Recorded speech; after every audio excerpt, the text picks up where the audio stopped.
I experienced a huge amount of physical emotions and physical issues as a result of the anxiety and depression that was the onset of the nervous breakdown.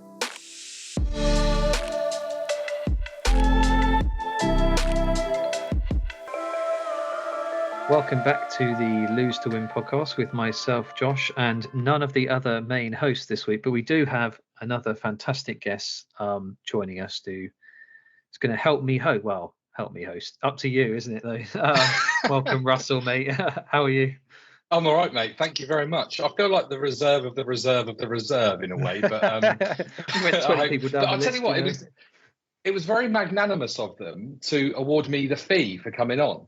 And I look forward to receiving the cash from the invoice when I send it in. So very kind. Where does this come from? I'll be happy words. Lovely to be here, Josh, and I'm doing fine and dandy, mate. Thanks for asking. How about yourself? Yeah, I'm good, thanks. Yeah, I'll come to this later. I've been better in terms of as we come towards the football, but yeah, I'm good though in myself though. Thank you for asking. If you don't mind, we'll run into the roundup straight away, and then we'll come back absolutely. to yourself. Look forward to it. Hopefully, I mean, I'm not sure if you had a good week last week. We'll start there firstly before we get there. How was your week in terms of the scales and the football, etc. last week? Well, I couldn't make the week before, and I've had there's a lot of lingering colds and coughs and everything going around, and I've been struggling to shake it off, and so I couldn't make the week before, and I thought I'd had a bad week, and actually I was down 0.2 of a kilo, which we all take, right? A loss is a loss. Yeah. Indeed. So that it was more by luck than judgment, but I ended up having a slight decline, and I'll take that. And then playing wise, we had a really good win on the pitches. So that was like a really good performance as well as a good result. Yeah, there were some competitive games this last week. Some very good watches, I must admit, from the sideline, as I'm there for all of them. It's hard to tell in my own game, you know, how it's going. Really, it just feels all over the place. But actually, you come away thinking, actually, yeah, that was pretty good. Anyway, on to the roundup then. So we did have another fantastic week of action on the pitch and on the scales, as we mentioned. So with goals aplenty and hard-fought contests balanced on a knife edge. So lots of individual triumphs as well to celebrate together. The collective weight loss was more than a respectable 25.9 kilos, which is pretty good, pushing our seasonal total to 112.4 kilos, which is pretty damn good. I think it's pretty damn good so far. That is pretty good. Yeah, only a few weeks in as well. So it feels that we're fifth week in. Is that correct? I could be wrong. It's flying by this season. I just feel like it's absolutely flying by. It's going to be over before we know it. I'm not even sure I'll get back on the pitch in time. We'll see. Yeah, 54 players, by the way. More than 2/3 of those who weighed in lost weight, which is a good stat. That's a remarkable stat. 25 kilos may seem like a small total compared to our last 2 weeks, which were extremely exceptional, but it still represents a huge difference for a single week. So very good going. Let's kind of not allow our recent exceptional form to hide the fact that this is another great step forward for us all in general. So we're still owning this so far. We're doing really well as a league, and having 8 teams in particular is an extra, I don't know if it's extra motivation, but it seems to be extremely competitive on the pitch, and it's creating extra motivation and competition off the pitch, I find. And so I agree, and I don't know if it's something that you want to chat to once you've gone through the rundown, but I think the standard of play has gone up as well. Yeah, I think, I'm not sure if it was Ben and Jack mentioned this a few weeks ago. I definitely said it on the sidelines at some point, but I think the standard is really, I think I've been here 3 or 4 seasons now, and this is no disrespect to 4 seasons ago, but I think the standard, I think it was a little bit less. I think people struggled a little bit more on the pitch, or there was a bigger divide, I would say, between those who were quite new and who played a lot of football, and now that seems to have kind of melded together, you know. Definitely, teams working better. But I hope that doesn't sound daunting to anyone who's kind of new to it and or feeling Oh, like it might be a higher standard than they're capable of. But I genuinely think I've been there from the start. And to echo your point, it just seems to be just a great watch. Some really, really useful players on the pitch and really entertaining. yeah, I think we really should get down there. I think it's probably I should take on the responsibility of filming in some form, as long as people allow me to film highlights and maybe put them up in some way to show the standard, because it is exceptional. Anyway, on to the results for last week. So your Reds then, mate. So unfortunately lost 18-11. I know, boo. We had a great score on the pitch. I mean, I don't know what they're doing to get their off the field points, because fair play to the Greens for racking up those points off the scales, because we had a really good game on the pitch. 5-1 on the pitch, and for them to overturn that deficit on the scales, full credit to them. Yes, indeed. Well, I will come to that in a minute, I believe, when we get to a bit more of a detail on that. But the Yellows, by the way, we got our first win as the Blacks against the Yellows this season. So that was 16-9 against the Yellows. The Purples continue to roll on with a very close but insanely high scoring 19-17 win against the Blues. And I'm sure Ben and Jack would have had a bit of a back and forth on it if they were here. Wow. It was it's impressive, let's just say that, for the Blues to get close anyway, as we'll come to. But the Oranges also rolled on 16-10 win against the Whites as well. So some big scores in there. And as I mentioned, the Purples overcame the Blues on the pitch with 4-0. They won on the pitch, Purples, but were left hanging on the overall win, as the Blues unleashed a hurricane of weight-related goals, claiming the win in the Scales League. 17 is a kind of phenomenal score to achieve, and still find yourself on the losing side. So correct, yeah, exactly. Oh, credit to both teams there. Elsewhere, the Oranges overcame the Whites to extend their 100% record in the main league. Oranges and Purples remain locked together on that one, and they play each other this week. So that'll be a game to watch, I'm sure. Something has to give. We'll see. Maybe it's a draw. Maybe it'll be the first one of the season. Reds, as your Reds, enjoyed a comfortable pitch win against the Greens, but were undone by a cluster of own goals, unfortunately, and the kind of scales performance from Greens. 9 out of 9, by the way, the Greens lost weight this week. That won them the season's title. Yeah, that'll do it. Yeah. Us Blacks and the Yellows drew 3-3 on the pitch, and that was a fantastic game to be part of, I must admit.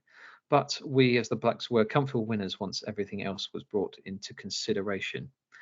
Week 3 saw 22 players completing hat-tricks.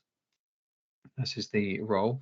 But week 4 says, hold my beer, or other less calorific beverages are available. But 23 players claimed the bonus goal this week, along with 19 who scored a last man standing goal for a perfect 4-week start. So the hat-trick men, there are, I mean, that is an insane number, isn't it? 23, as I said, that is extremely impressive. But to have 45 players turn up and lose weight in at least 3 of the first 4 weeks is phenomenal, really. Brilliant. And so let's aim for a similar haul of hat-tricks in week 6 and 7. And I hope to be on that list for sure. Very good. I was just going to look through the names. Are you on the list for hat-tricks this last week or the week before? No, it won't be. Sadly, because I'd put on the week before I had off. So it will be my middle week this week. So following week will be a hat trick. Oh, very, very good. Well, best of luck, mate. I'm sure it will come. How about yourself? Well, I was literally just in the hat trick list this week. So 4th week, I put on week 1, so there's from the starting weight. And then the last 3 I've lost. I've lost about 5 kilos, something like that. So quite a substantial amount. So nice one. I'm going strong to start the season. There are 3 milestone men to celebrate, by the way, all of whom saw their teams gain tangible reward for their achievements. So Sam Denton of the Greens, which completed his 5%. Very well done, yeah. And was part of the Green onslaught that overturned the 5-1 pitch loss. Ian Wood of the Purples, Ian Wood of the Purples joined the 10% club, and his 3-goal bonus turned out to be the difference between victory and defeat. That's very good going, yeah. Best of all, by the way, is Tim Greenwood, who joined the prestigious 15% club, and although his Blues finished up on the losing side, Tim's contribution was enough to secure the scales win for his team. So very good going there. I sometimes forget, silly really of me, forget that we have 3 different leagues: a main, a league, pitch, and a scales league. And I think our focus as the Blacks has always been, we'll do the scales league. That's where we want, and then the main league will take care of itself, because if we're doing well on the scales, we keep it close on the pitch. We should be close, if not there or thereabouts, to wins. Yeah, generally through the season. And I think so far, although it hasn't yielded us a fantastic results, I must admit, if this last week is anything to go by, it should be a fantastic run in for the rest of the season. So what I was going to say, by the way, Ian has lost 15.2 kilos, by the way, so far in his time at Man v Fat, while Tim has shed 17.9 kilos. So as 2 milestone men there who have shed significant weight since starting.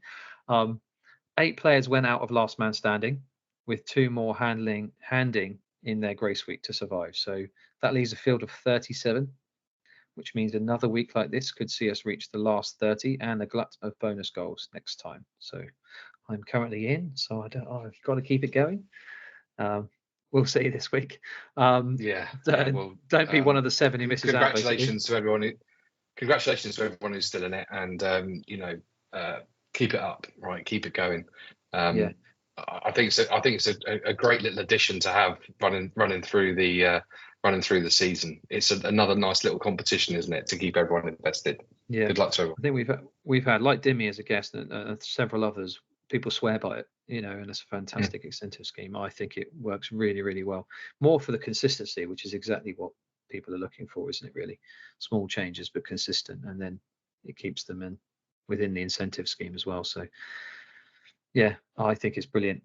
I can't say much about it. I keep getting there. I keep getting like 6, 7, 8 weeks in, and then I'll be away for a week, or I'll there'll be something, a life event happens. Yeah, exactly. And so this season got to be the last week. Got to keep going. Anyway, as I mentioned, the 30, by the way, get down to 30 for the glut of bonus goals. So only 7 left for that. Every team is still represented by at least 3 players, with Purples and Blues have 7 players each, having the last cohort still standing. That's insane, isn't it? Yeah, that's where the goals came from. They're doing something right. Yeah.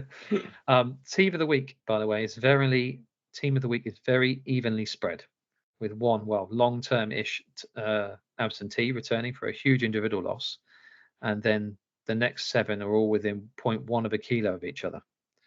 So Seb Hazeldine leads the team of the week, losing 4.2 kilos in his first weigh-in of the season and a return from a long-term injury, which is extremely impressive considering the injury he had. Couldn't really, and I know he loves running. I had the pleasure of having Seb on my team in the Whites a couple of seasons ago, and the man's a machine. Once he gets his laser focus in on a target, he absolutely goes for it with his running and walking and other activities. He is super focused. Well done, Seb, mate. Proud of you. Yeah, especially as he hasn't really been able to do much of that, and I know from speaking to him myself, that's it kills him not being able to go out and do it, and he's still lost 4.2 kilos, and in fact that puts him on the verge of his maintenance again, I understand. So really impressive. As we mentioned, the others all lost 1.5 or 1.4 kilos. So the full lineup, so we have Seb at the top with 4.2, Tim Greenwood lost 1.5, Ian Wood lost 1.5, Mike Morris lost 1.5, then Ollie Wentworth, who seems to keep making it to the team of the week, lost 1.4.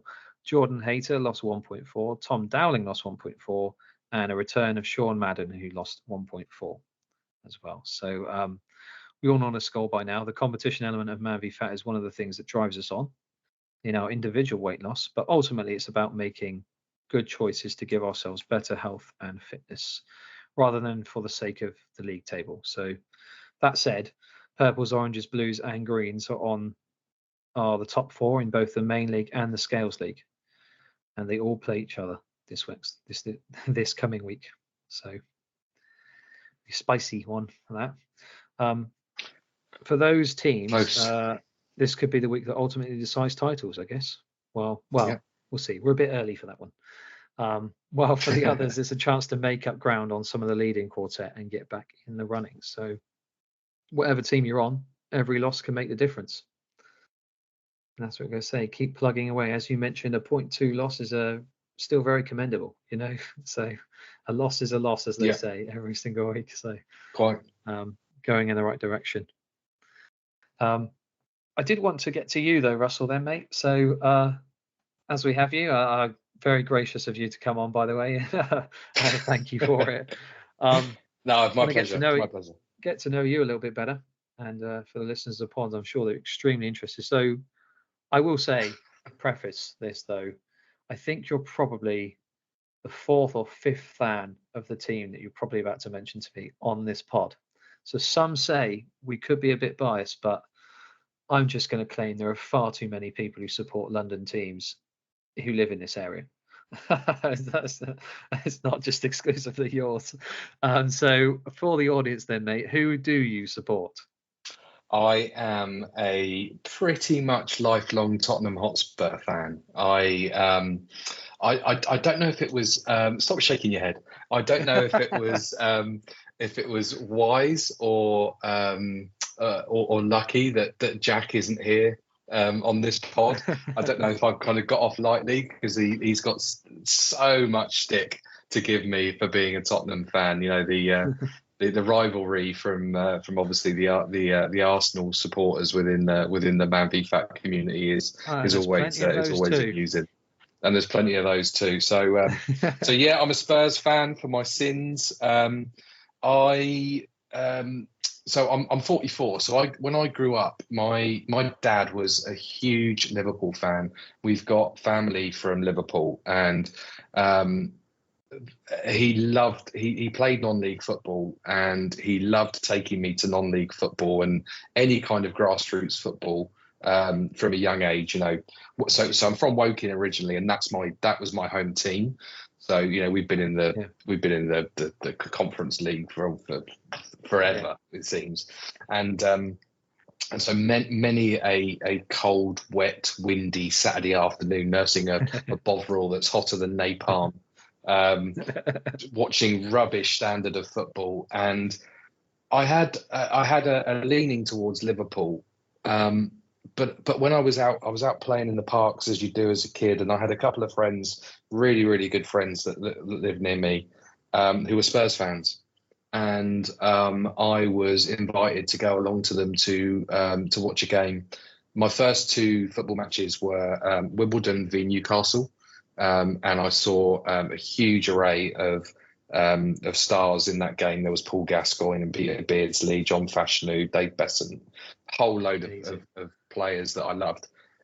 That was my first game, but then I was invited to go to White Hart Lane with another couple of friends that I'd kick about with, and I know it sounds really silly, but it was a case of the club found me, if you like. It was really strange. So I'd been to see Woking, I'd been to see Wimbledon, I'd been to see Liverpool, but there was something about it that I just felt I felt at home, and it just became my club. And there was Glenn Hoddle was lighting up the place, Chris Waddle, and then the thing that really sealed the deal was Paul Gascoigne. And Paul Gascoigne was, when he made the move to Spurs in that season, it was just like he could just do anything with a football. He was just incredible, and my favourite ever player to wear a Tottenham shirt.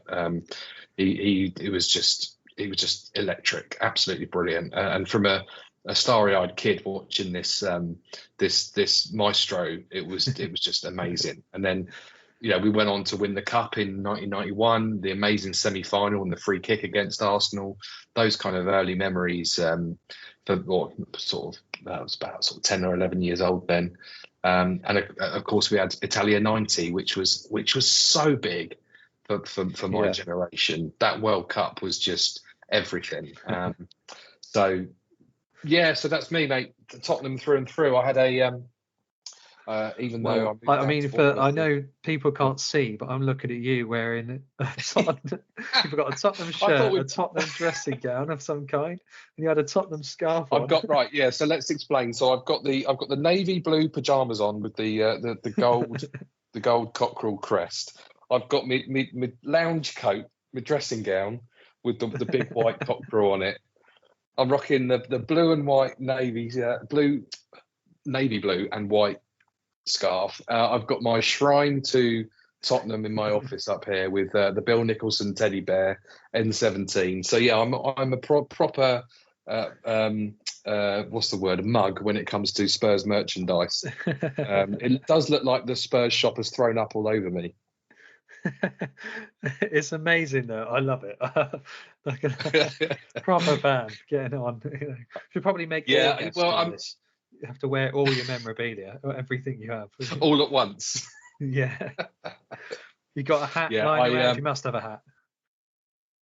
Yeah, absolutely. Not in my cupboard up there, but yes, I will have several baseball caps and nonsense little bobble hats and stuff. Yeah, I love all that.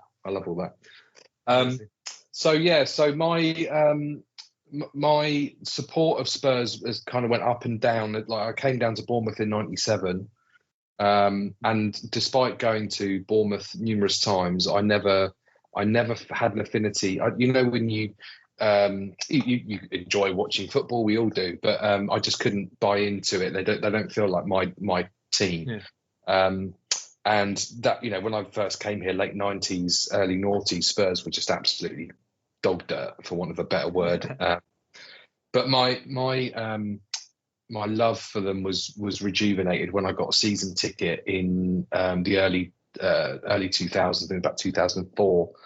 I got a season ticket with a mate, and there was a group of us that got together, and we had 2 seats, and we'd rotate. And we would, because it's quite a long trip up to North London, and it's expensive, and so we would rotate our tickets, and that worked out really well. And that was the start of like the Martin Jol era, and I still believe that was the foundation for where we are now today as a football club. That I absolutely loved that era under Martin Jol. That was we played some brilliant football. We had some great players, we may not have succeeded particularly well in the league, but it was it was entertaining. It was kind of swashbuckling football. Like we had like games of like ending 5-3, 4-3, 4-all in a row. It was mental. Absolutely, I love that football. Loved it. As a fan, that's the dream, isn't it? You win every game 5-4 in the last minute. Yeah, it is. Like we had our season ticket all the way up till the Mourinho era, and we were so bored of the dross that was playing, and kind of similar to what we've got now under Ange, right? We're playing that. I know that all the hipsters will talk about the high line and the pressing and all this kind of stuff, but it's just a bit more chaotic, and we love it for it. Right? It's just a bit more batshit. Entertainment factor has definitely gone through the roof. Yeah, that's what it's all about. Yeah. So, do you have a current favourite player in the team? I do. I know it sounds really, really obvious, but it's James Maddison. I think what a purchase that what a I great. thought you were going to say Son, to be honest, but. Well, no, Son is obvious because he's the captain, and I think he represents what we want from a leader under this new kind of family unit that Ange has tried to create. But in terms of what we needed and the way he can knit the team together and pull the strings, Maddison is my kind of player. That midfield kind of maestro who can just turn on a dime, ping a ball or play a short pass, but can finish as well. He finished a fantastic goal on Sunday against Villa. Really difficult ball that came whipped in from the right-hand side from Sarr. And Maddison, bravely went in and scored with a very, very difficult ball in, so he can finish as well. And I think he's brilliant, and I really hope he makes it to the Well, Euros. I was about to ask you actually, England. because I've recently just been looking, obviously international breaks coming up, so I've been hearing about all squads, etc., and then obviously people are talking about the Euros. So I mean, I assume Maddison's going. I'm not sure he'll get many minutes, is my only concern. I would love him to. That's what I'm basically coming to, really, is I would love him to. But when you're trying to fit Foden, I mean, and Saka and Maddison and whoever else in. Yeah, but I think it's because Southgate has this propensity to play the two holding midfielders, and so that means that you're going to sacrifice a more advanced player. It's just whether Southgate will fit his style. But no, I agree. I would have Maddison playing. Yeah, I think it's phenomenal. Yeah, I think. I mean, if you could, I mean, if England had a better defense, I don't want to go too much into this now. We'll come to this in many weeks. There'll be every week now between now and the summer. It's you would want to play Rice, Bellingham, and then one other like Maddison or Foden, wouldn't you? Rather than shoehorn like Phillips or someone like that who hasn't played any minutes or in, which is what he'll probably do, and then have Bellingham as a 10. I think I'd rather have, most fans would rather have Rice as one holder or Bellingham, who can do that alongside as more of a progressive 8, and then you have Maddison, and then stick Foden out on the left and Saka on the right. I mean, and the other thing is that I bang on about quite a lot now is that it's way more of a squad game. So we always talk about like where we should play our starting 11, forgetting that actually it is much more of a squad game. We might need more energy up front later on in the game, and those coming off of the bench are genuinely as important as the starting 11. Yeah, well, it's proven the games have moved on, isn't it? Now I think, as you say, far less about an individual players, and more about the system they play. I think probably Man City are a good proof of that. Really, let's be honest. I know they've got the squad, but a good proof of that. Yeah, definitely, mate. Anyway, so do you have just a quick favourite memory of being a Spurs fan? Any visits to White Hart Lane or County Stadium? I've got loads. I think probably because of the Arsenal connection and the fact that I'd had quite a few beers, but I remember I went up there one Saturday and I met a friend of mine who I hadn't seen for ages. We were part of the season ticket 2-seat thing that I was the consortium that I spoke about, and we were 2-1 down to the Arsenal, and I was going to leave. It was like on sort of 87 minutes or something like that, and my mate convinced me to stay. And Jermaine Genius came up and scored an equaliser to make it 2-2, and it ended that way. And the whole place just went absolutely nuts. And whilst it was the memory of the football match was great, but then we went to the Bricklayers pub. For those Spurs fans who are listening to this will know the Bricklayers pub, and it was just this whole feeling of unity amongst all the Spurs fans. It was just amazing. It's just lived with me forever. And similarly, a really, really good recent memory, we beat Liverpool 2-1 with that really shocking VAR decision. I was there for that, and the atmosphere afterwards was bearing in mind I don't think anyone in the ground really knew at the full time whistle. None of us knew the debacle that had happened with VAR. But the atmosphere after that game was brilliant in the concourse and the South Stand, having some beers and all singing the Ange Postecoglou songs and banging drums and banging the walls and all that caper. It was just brilliant, Josh. It's all about atmosphere. So it is, and so I've got loads of those kind of memories, but I do sadly have one too many memories that are clouded by alcoholic fog. So I don't know. It's the joy and despair of being a football fan, isn't it? Really. Love it though. Amazing. Yeah.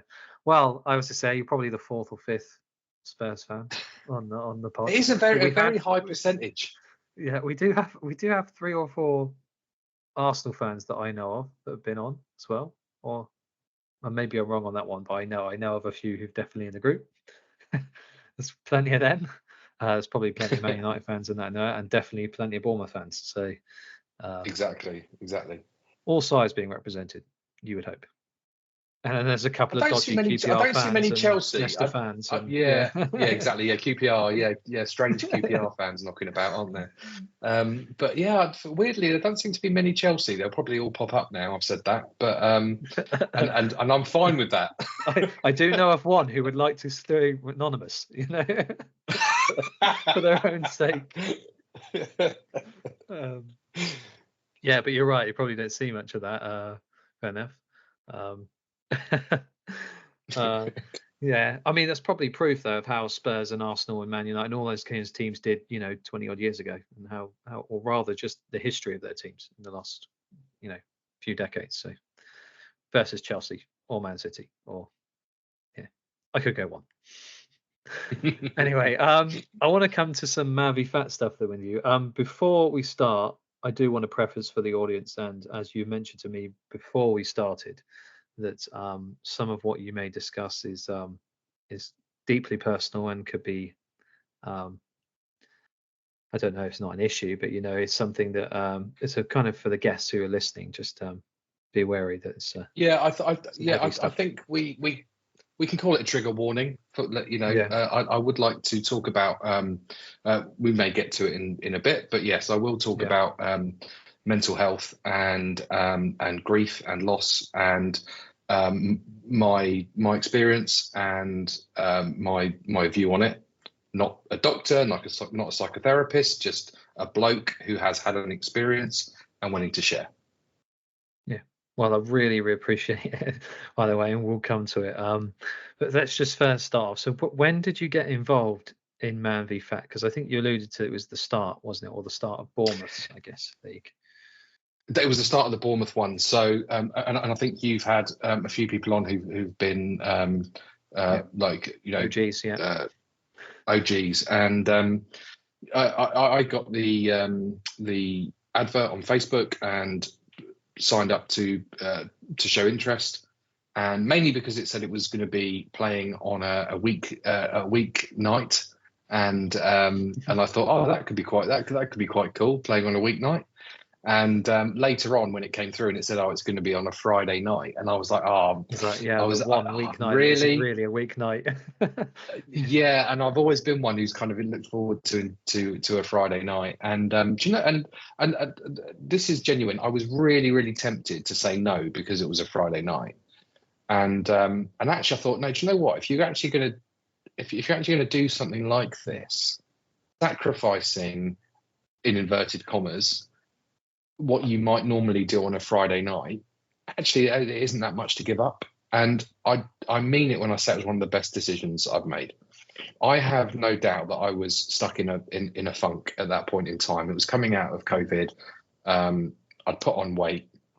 I was feeling I think the pandemic did take a bit of toll on me in terms of sociability and sort of general energy levels. So I thought, no, I do need this, and it's definitely been an amazing tonic. So I joined and got allocated to the Whites, and we had a really competitive team early on. For those who've been around a long time will probably remember Tom Midas, who was just incredible on the ball and incredible off the ball. He was our captain. He just lost an incredible amount of weight, and could seem to score a goal on the pitch out of absolutely anywhere. And we won the whole league on the first season or second season. I can't remember. But we did really well anyway early on. I managed to lose probably about 5 or 6 kilos, and then since then I have kind of plateaued. So I know I have to be better. I have no doubt that if it wasn't for Man v Fat, I would be a lot heavier and I would be a lot bigger. And I know it sounds a bit kind of like excusist, if you like, to say, at least if it wasn't for Mandy fat, I'd be the size of a house. I don't think I've lost as much weight as I could, but I have would be a lot bigger had I not joined Mandy fat. And so if it's all about making healthier choices and better lifestyle changes and just living a better life and being sort of part of something, then I've absolutely loved it, and I still love it. Yeah. So where are you now relative to your start, if you don't mind me asking? No, not at all. So I originally started about 107, 108, and now I'm down to about 97, 98. Oh, nice. Yeah. Very good. And my target was to be down to like 90 by the end of this season. So it's a tough one, but I really hope I can get to drop those. Yeah, tough, but achievable extra potentially. Well, you'll know better than most if it's achievable for you. You know, it's good. It's a stretch, isn't it? Sometimes, but I think, as we say, small targets. That doesn't sound like an unattainable target to me at all. No, and for me, I'm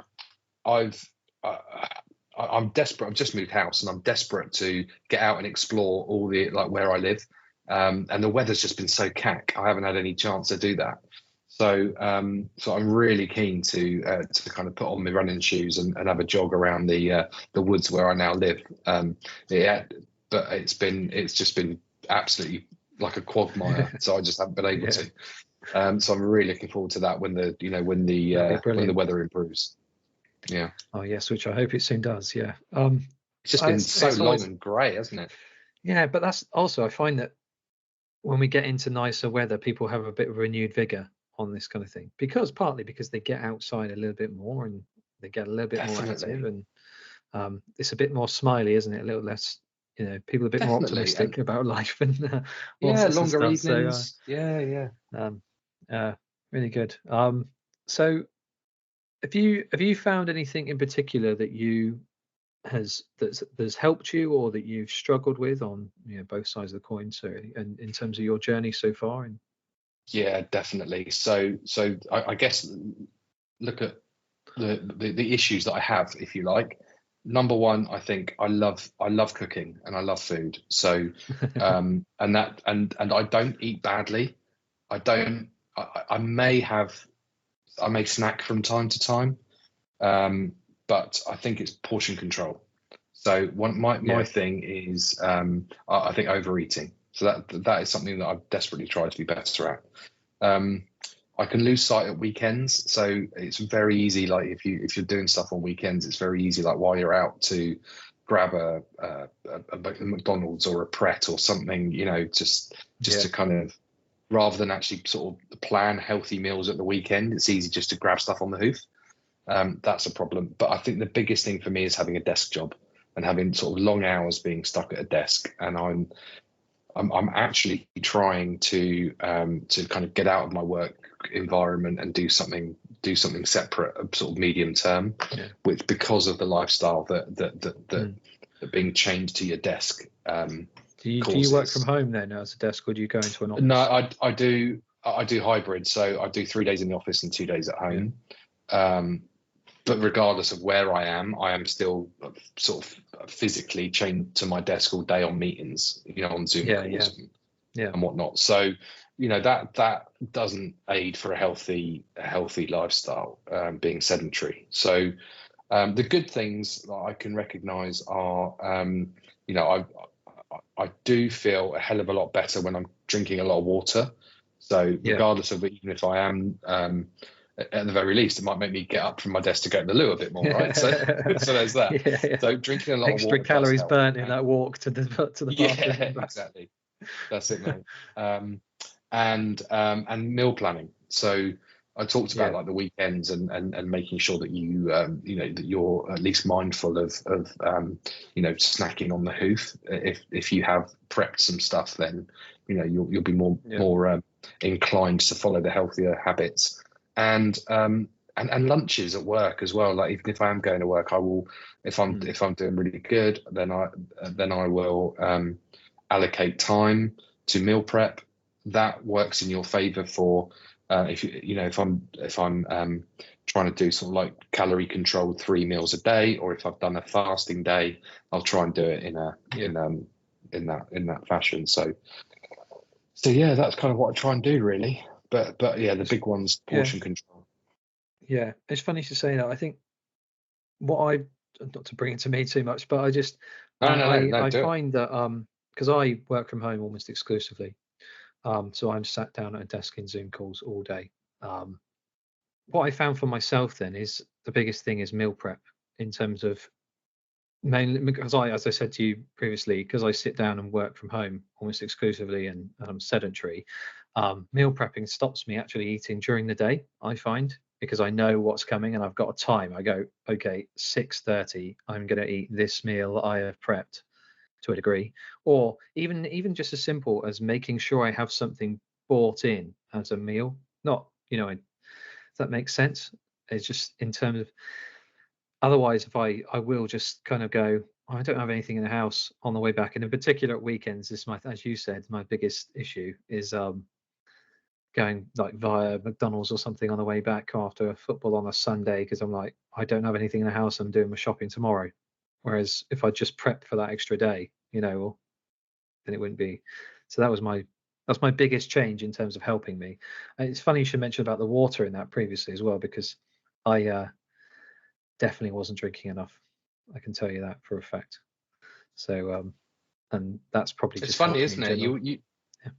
It's funny until people actually point out to you that you need to drink a lot of water. You kind of think you're drinking enough, and then once you actually start committing to it, you realise, wow, this is actually doing several things: feeling more alert, clearly cleaning me out, and suppressing a little bit of appetite. Yeah, it is quite remarkable, really. It's the third one that's helped me, I think, on that list, by the way, the most, because I definitely have felt a difference in terms of my appetite by consistently drinking throughout the day. I haven't turned around in my seat at any point going, "Oh, is there something snacky that I can just grab next to me?" Well, I don't keep them anyway, but so been a massive help for me in that way. One thing we did come to, by the way, wasn't it? It was injuries, because I think you mentioned something about an injury in the outside of this, I must say, for the listeners beforehand, and I am currently injured. So well, yours is far more severe than mine. Let's talk. Last year I was suffering really badly with my knees. After playing football on a Friday, I could barely walk on the Saturday. It was like excruciatingly painful to go downstairs. For both knees, and I really thought it was curtains. I thought that it felt like I'd really damaged them. So I went to the physio, and they said I had patella tendonitis, which is like an inflammation of the tendon just below the kneecap, and actually I needed to actually exercise more for that to get better. So there wasn't just put some pain relief on it and it would be fine. So it was almost that counterintuitive thing of actually having to play through it, if you like, for want of a better expression. Similar to when you get really bad back pain, you feel like you can't get up, but actually the thing to do is to walk around. So that was a bit of a struggle. But actually, once a medic says, "Oh, you've actually, got to go through it," then you deal with it. But that was really tough. It was tough to do exercise midweek. I would literally just start to get better in time for the next Friday game. And then there'd be that weekly cycle, but that gradually got better.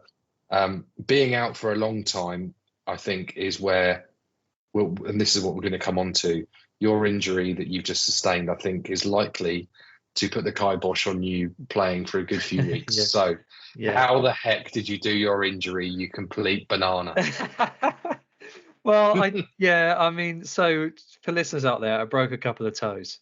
Nothing serious, the radiator just jumped out in front of me while I was walking down the hallway. That's all I can say. There's no other explanation. There's no other explanation. So I just kicked the pipe leading to, between the bottom of the radiator. Do you want to reveal the swear pretty hard. words that you used at the time? No, I'll keep them to myself. Let's keep this PG. I think, I just fell flat on my face. It was funny because I said at the time I was walking with purpose. So I just literally straight between my toes, that pipe, and just broke them at the root. So I am unfortunately out, according to the doctors, for at least 6 weeks. I can't play football. Have you had X-rays? Yes, 2 broken. And did you see the X-rays? Yes, I have seen the X-rays. They are broken properly at the stump of at the joint, basically. It makes me wince. So yes, at the moment, all the real that's problem is just a shuffling gait at the moment, where I can't really walk properly. But unfortunately, I just literally just have to wait until they are healed, and I'm going to do that. I'm not. The thing is, I think this is the part of what we're going to say is the tendency to rush back, because I love football. I'm desperate to play football. People in the community know I play 3-4 nights a week, every week, and have done for months. I barely missed a session, if anything. And now to go to 0 sessions, with the exception that I will be there on Friday weighing in as always, but just not playing, is we'll see. At the moment I feel fine with it, but in maybe 2 weeks' time it's going to be a little bit of a issue. But that's where I think can we get you an exercise bike? Can we bring down an exercise bike down to pitch side on an evening? Yeah, I'll have to speak to Two Rivers, see if they'll escort one out of the building for me. No, but there are other things, and that's what I need to look into. There are other things I could potentially be doing they're going to be taking the weight off my foot, so I'm not actually using it in particular, that I can do, and I need to start doing them. I can't just rely exclusively on football, so that's going to be a thing. But also, I just think the mental kind of fortitude I need to have to keep going. And we were saying this, we had like Mark from the Greens last year, Mark Coffin, who was injured early on, and he stayed in last man all season. He lost 10-12 kilos or something in the season, most of which came after he got injured, and he couldn't play. So I think that's something we have to consider at Mavifat, isn't it? Because we've had a few people like that. How do you feel then about playing so much football of a week, burning off that many calories? How do you feel about, and I guess this is the crux of the issue, adjusting your diet to offset the calories you're not burning? Well, that's the thing. I guess I won't know the extent that it's offsetting really until if I kept the same thing for next week and find out, won't I really? But I am not concerned about that, because I know there are things I could be doing with my diet. I knew there were. I have done that for this last few weeks, and I've lost a decent amount of weight, so I'm just going to keep plugging away at that. And as we've said before, it is 80-90% diet, so I've just got to do that. I will see if I can do things in my current diet just to offset a little bit, but I don't want to be eating nothing, so I need to slightly reassess if I want to hit the same targets I would expect, but I'm not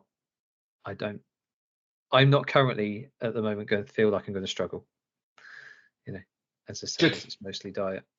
But we were saying about the mental aspect for those in the community. I bet it's, because it's not just me. It's obviously going to be, there'll be several people in the community I know struggle with long-term injuries, and like yourself, and have had ups and downs, and the motivation to keep going and keep showing up. It's consideration, serious consideration, isn't it, in the league? So how did you cope at the time when you were up and down with it? Do you? Yeah, I mean, there were some times where I couldn't make it because of the pain, and I think it's different if you've got an injury that you're trying to alleviate versus something that's actually giving you pain, in my opinion. And it was like I just can't. I literally just I can barely move, and and it was really difficult to kind of to turn up, to do anything. It was really bad some days. And yeah, I'll be honest, it was almost like, it was almost curtains. It was almost like, I think I'm going to have to jack it all in. But I don't know. I think for you, I think to your point, you've just got to be easy on yourself. You've just got to take it easy and make sure you repair and you heal. Yeah. And don't rush back.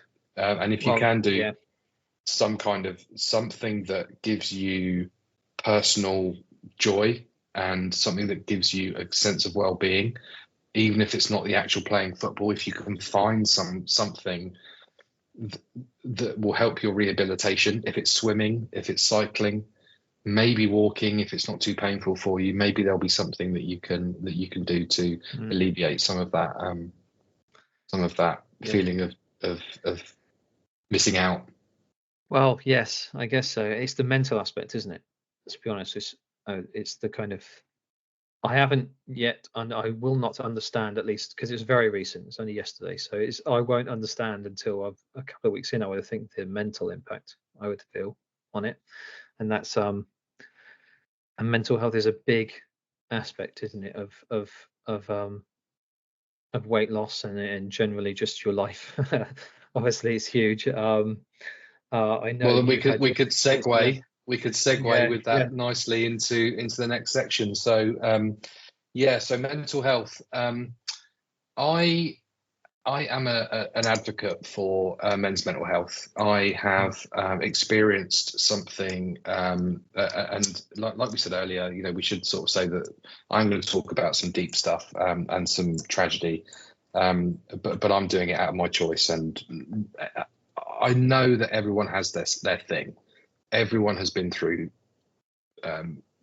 trouble, strife, trauma, and some terrible stuff. And I'm not trying to sell a story because it's it's really kind of oh, woe is me, but it is quite a sad tale. So I suffered a mental, what we might call a mental breakdown or a nervous breakdown in 2013 when I lost my dad to cancer, and at the same time my wife was diagnosed with a brain tumor and had to have several surgeries. It was a very, very tough time in my life. She sadly succumbed to the brain tumor late 2017.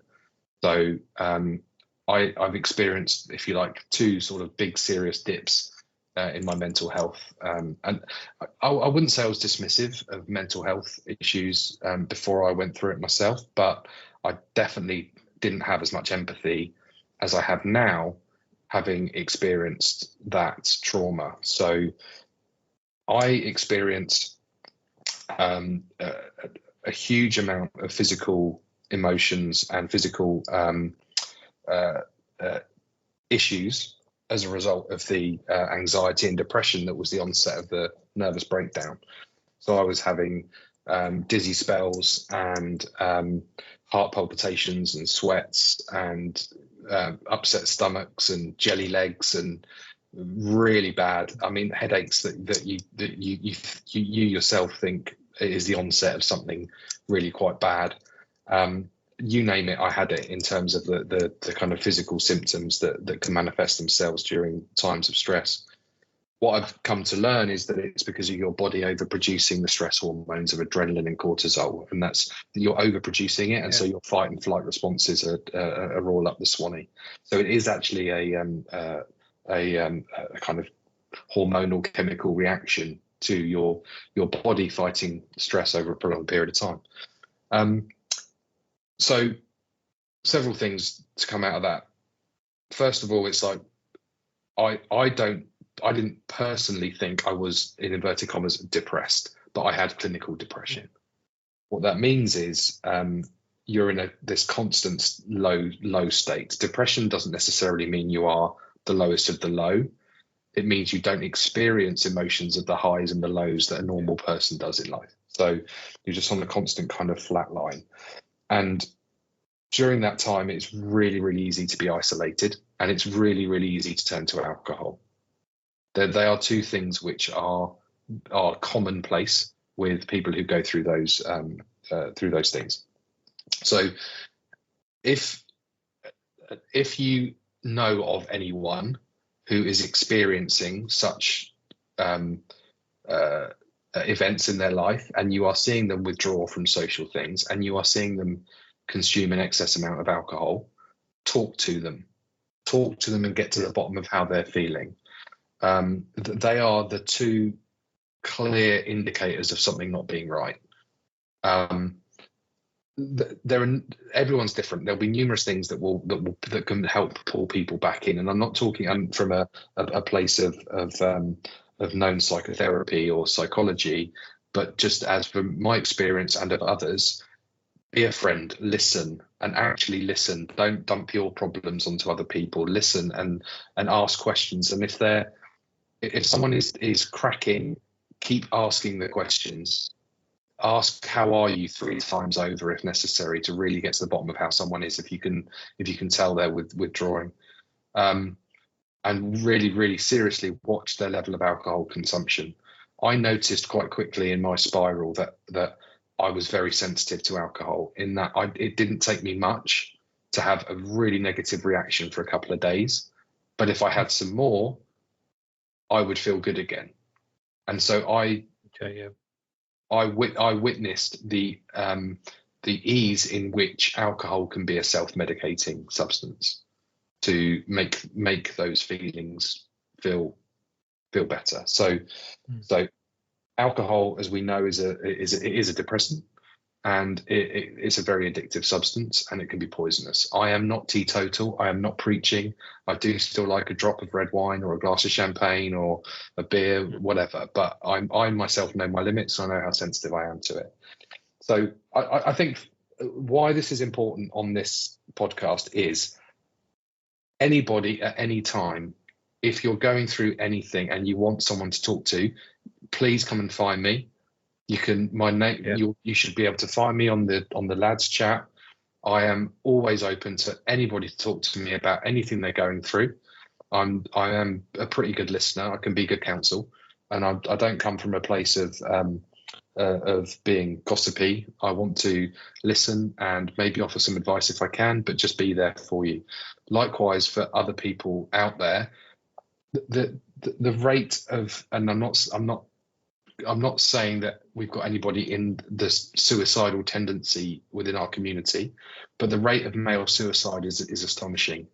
And if you can stop somebody going down a particular path just by listening and be a friend, you could potentially save a life.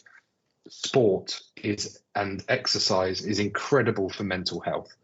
My funk, as I called it earlier, coming out of COVID, was definitely lifted by the physical activity of Man Be Fat, and I have no doubt that my mental health was improved by the exercise that came along with Man Be Fat, and I'm sure that there are many others who've been lifted the same. So it is a key, but I am an advocate for blokes airing their feelings, not being embarrassed about talking about anything what may be considered to be traumatic or anything like that. So there we are. So that's it. That's laid it all out.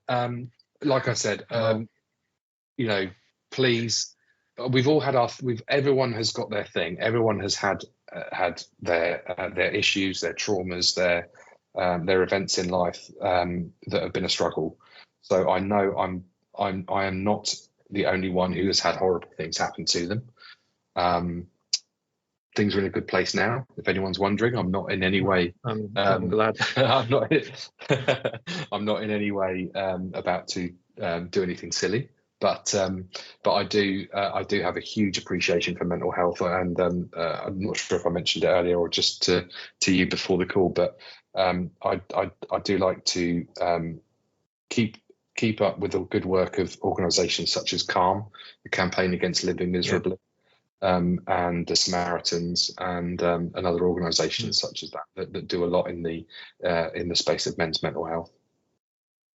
Yeah, well, I don't really know what to say. I can only thank You you. look a bit shell And shocked. yeah, I am, if I'm honest. But I can only thank you for what is clearly extremely a deeply personal um, story and trauma. I know. I mean, there's not much I can say really, other than I really, really, really cannot say how much I appreciate you coming on and speaking about this. And also, I can only echo how important it is. I personally have not been in that boat. I'm not going to pretend I have, um, but I do know people personally in my family, so it's not foreign to me. But I'm obviously not been there, so I can only just I can't say enough about how thankful I am that you're here and talking about something so deeply personal. And Oh, bless you, mate. Thank you. yeah,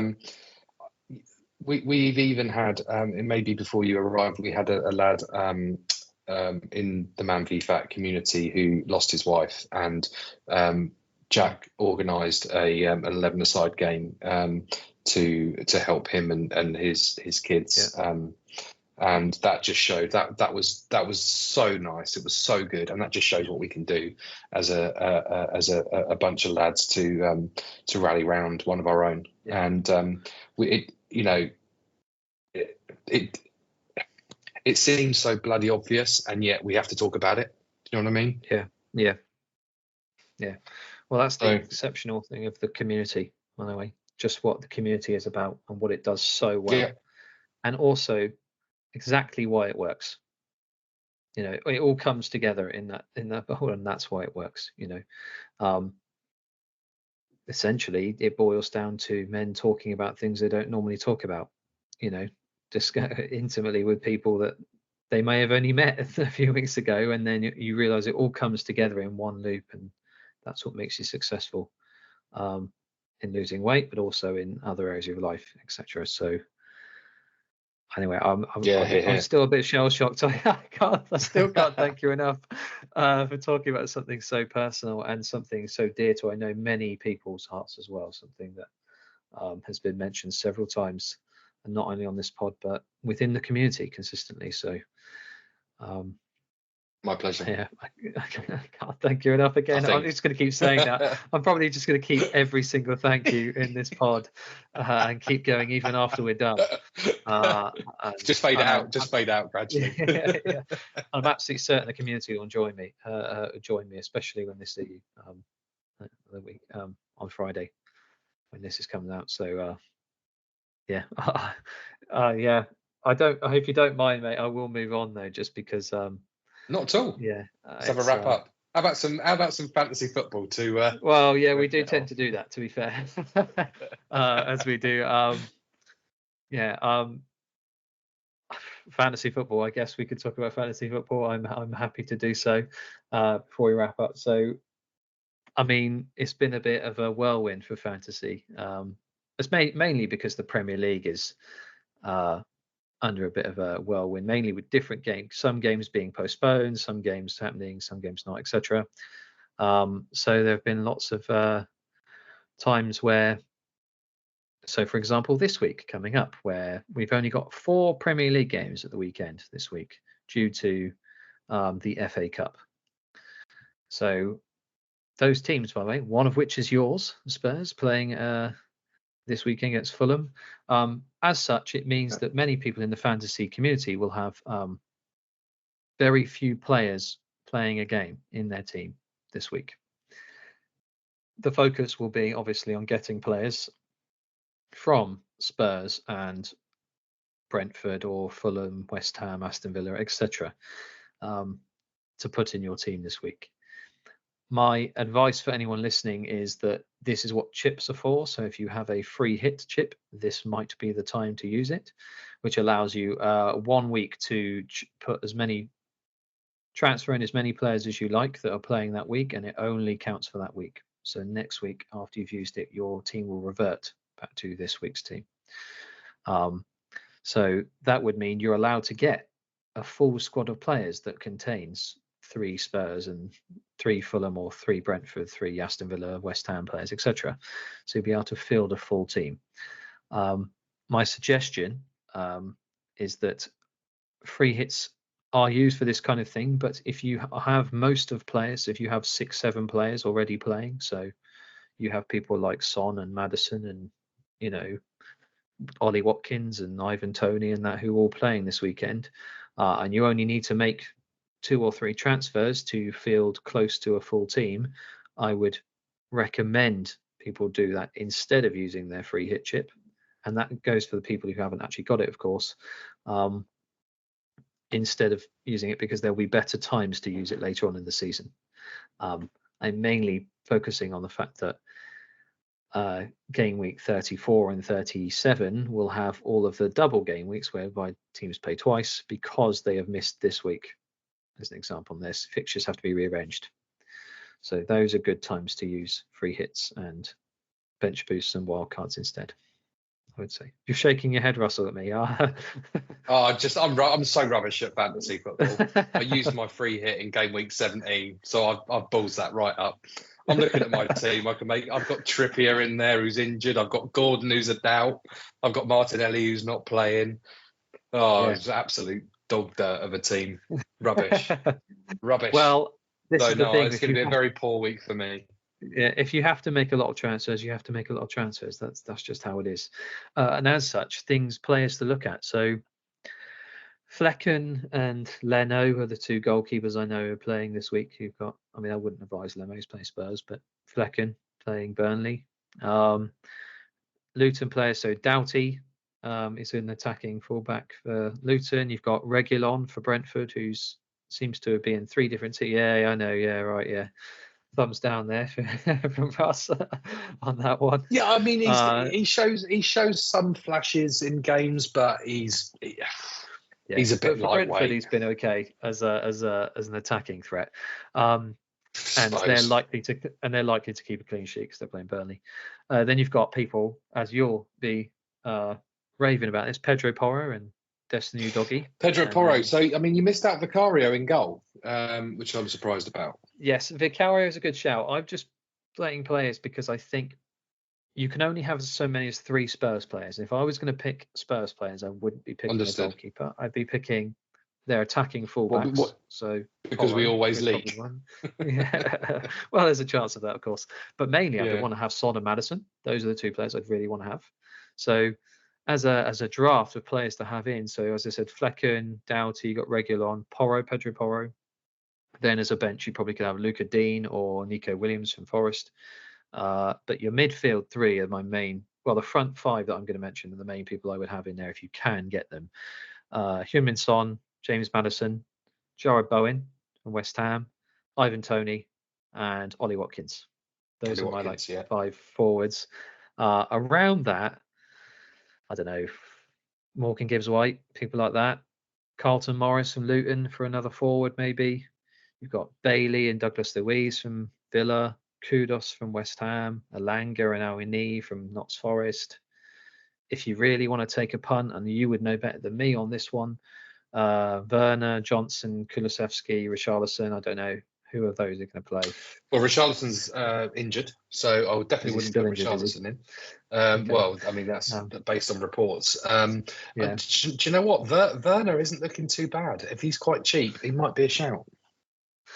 Yeah, as I say, I mean, I don't think money's going to be a problem for people who have to free hit this week because those players aren't. You haven't got people like Haaland and Salah in that playing, so people like Son, good point. Madison, number ones. But outside of that, I mean, you can have Muniz from Fulham forward and Buemo, who's back, I think.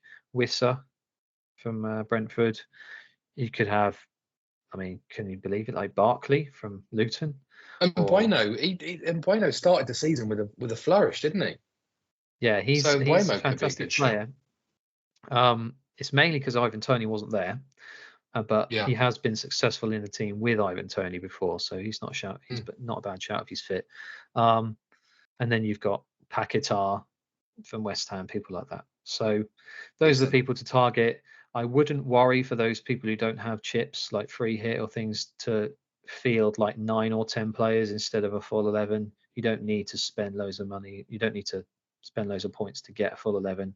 These are the kind of weeks where everyone's in the same boat. So it's not going to make too much of a difference. My personal team, I am going to get rid of Saka to Madison. I am going to get rid of Solanke to Ivan Toney. And that's it for me, I think, because I've already done a few transfers the last couple of weeks to prepare for this week. So Ooh, I already have Son and Bowen and Watkins and Porro. I have Areola in goal, but don't think he's going to keep a clean sheet. So yeah. What's your overall points? Oh God, I think I'm in exactly 1,700. Flipping heck. Does that sound like a lot, does it? I'm currently ranked just inside the top 200,000, 197,000. Fair play. And in our Man v Fat leagues, I'm 4th in the Man v Fat Bournemouth and Pool League, and 2nd in the other Man v Fat Fantasy League.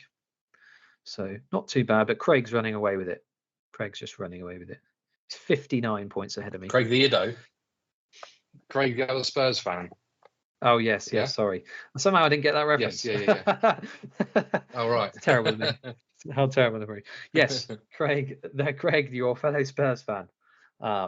It's also time. It must be something to do with Spurs fans. I don't know. Anyway, so that's my suggestion. I wouldn't worry too much about trying to field a full team. Use your free hit if you've only got 2 or 3 players available. If you've got 6 or 7 or even 5 to an extent, I would be more tempted about using transfers rather than your free hit, especially if you don't have a free hit. But if you have it's just another caveat. If you have a free hit but you don't have a wild card because you've already used it again, sorry, I would use your free hit this week. Sorry, that's what I'm saying.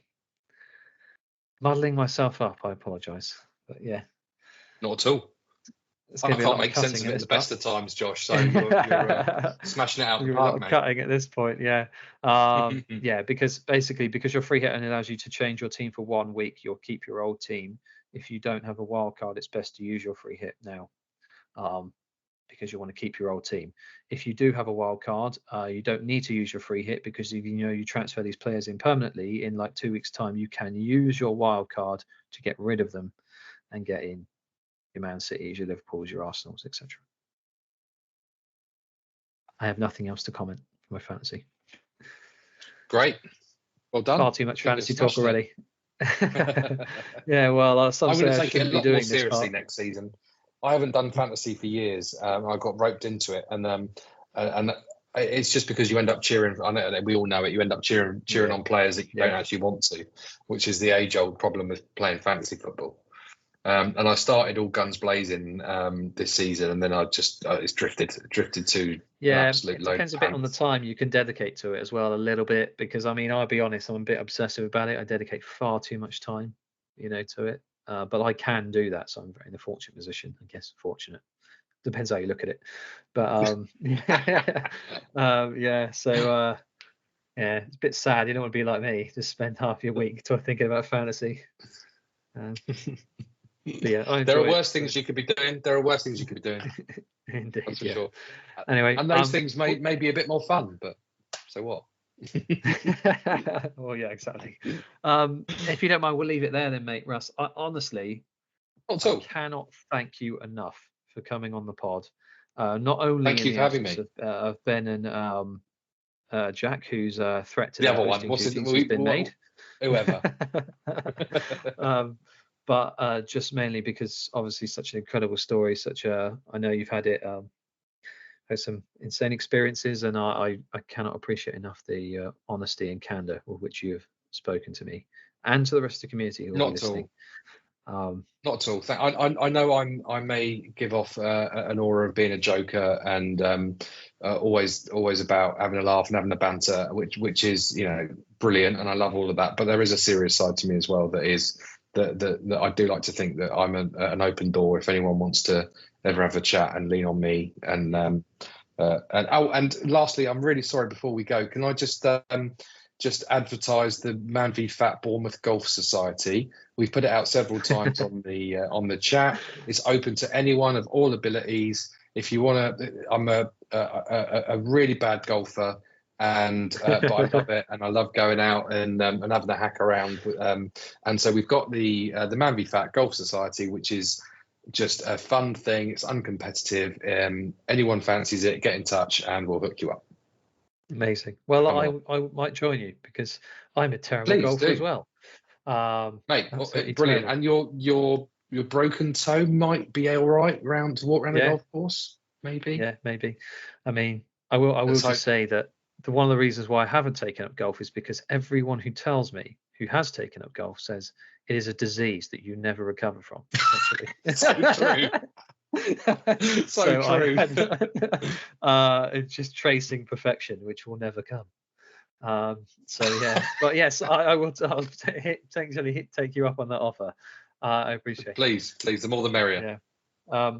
Thank you, and thank you to all the listeners out there who've spurred us on and who've been listening regularly, because it means a lot to us. It means the world to us, and the more you listen, the more we can keep bringing on in sensational guests like Russ here, and with some very personal stories, and which I hope will help the community at large.